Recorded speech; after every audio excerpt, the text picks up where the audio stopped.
কাকু বলছেন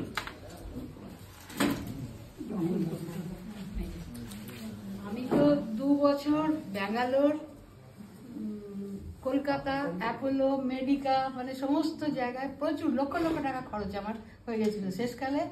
মানে একদমই আমি ফ্রাস্ট্রেটেড, হ্যাঁ, যে আমি সুস্থ হতে পারবো না, মানে এখানে যে আমি আসতে পারবো এটা কোনো আমার ইয়ে ছিল না।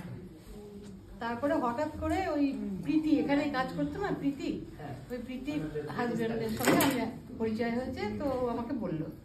তারপরে আকাশ আর রোহিত একদিন গেল, ইয়ে হলো, তো মোটামুটি আমি পুজোর কিছুদিন আগে থাকতে, 1 মাস আগে থাকতে নিতে শুরু করেছি, রোহিতই দেয়। তো এখন আমি মোটামুটি ভাবি যদি শীতটা না পড়তো, এত কঠিন শীত, তাহলে হয়তো আমি 100%ই কিওর হয়ে যেতাম।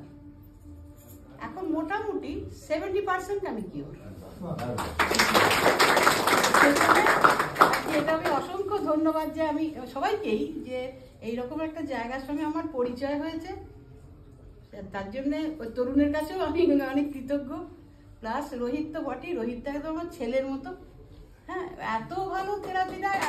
আর শুধু ভালো থেরাপিস্ট নয়, ও কিন্তু খুব ভালো মানুষ।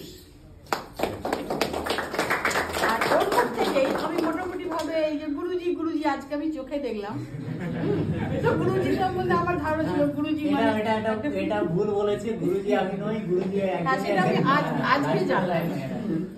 সেই জন্য আর কি আমি এরকম একটা জায়গায়, বিশেষ করে আমার মেয়ের এখানে এই আরবি টাওয়ারে থাকে, মণিমালার টিচার, হ্যাঁ, তো এত কাছে একটা জায়গা হয়ে গেছে, খুবই ভালো হয়েছে, আমাদের পক্ষে তো খুবই ভালো।